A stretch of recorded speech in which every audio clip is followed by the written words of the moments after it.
বহু বছর আগের কথা। এক ছোট গ্রামে আব্দুল্লাহ নামে এক ধার্মিক ব্যক্তি বাস করতেন। তিনি ছিলেন খুব সাধারণ একজন কাঠুরে। সারাদিন হাড়ভাঙা খাটুনি করে যা পেতেন তা দিয়ে স্ত্রী আর ছোট এক ছেলেকে নিয়ে কোনোমতে দিন চলত। অভাব থাকলেও তাদের পরিবারে সুখের অভাব ছিল না, কারণ তারা প্রতিটা ছোট নেয়ামতের জন্য আল্লাহর শুকরিয়া আদায় করতেন। হঠাৎ একদিন এক প্রচণ্ড ঝড়ে আব্দুল্লার কুঁড়েঘরটি ধসে পড়ে এবং তার সমস্ত জমানো সম্পদ নষ্ট হয়ে যায়। ঠিক সেই সময়েই তার একমাত্র ছেলেটি প্রচণ্ড অসুস্থ হয়ে পড়ে। আব্দুল্লাহর কাছে তখন না ছিল মাথার উপর ছাদ, না ছিল ছেলের চিকিৎসার টাকা।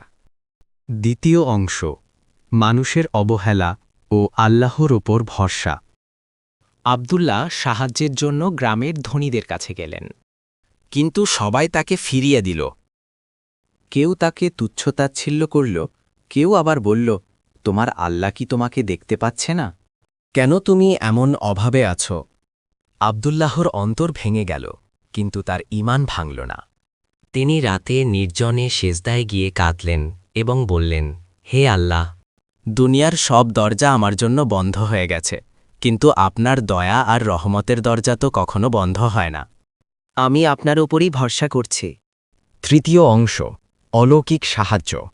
সেই রাতেই গ্রামের বাইরে এক মুসাফির কাফেলা পথ হারিয়ে আব্দুল্লার ভাঙা ঘরের সামনে এসে থামল। কাফেলার প্রধান ছিলেন শহরের একজন বড় চিকিৎসক এবং খুব দানশীল ব্যক্তি।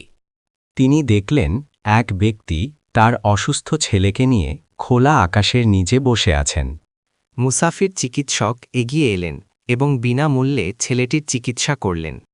শুধু তাই নয়, তিনি আব্দুল্লার সততা আর ধৈর্য দেখে মুগ্ধ হয়ে তাকে শহরের বড় একটি কাজের দায়িত্ব দিলেন এবং তার ঘর মেরামতের জন্য অনেক সাহায্য করলেন।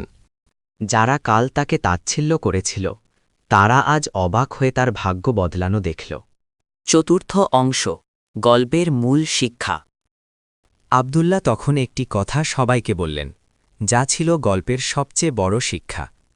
বিপদ যখন আসে তখন আল্লাহ আমাদের পরীক্ষা করেন। আমরা যদি ধৈর্য ধরি এবং মানুষের কাছে হাত না পেতে একমাত্র মালিকের কাছে চাই, তবে তিনি এমন জায়গা থেকে সাহায্য করবেন যা আমরা কল্পনাও করতে পারব না।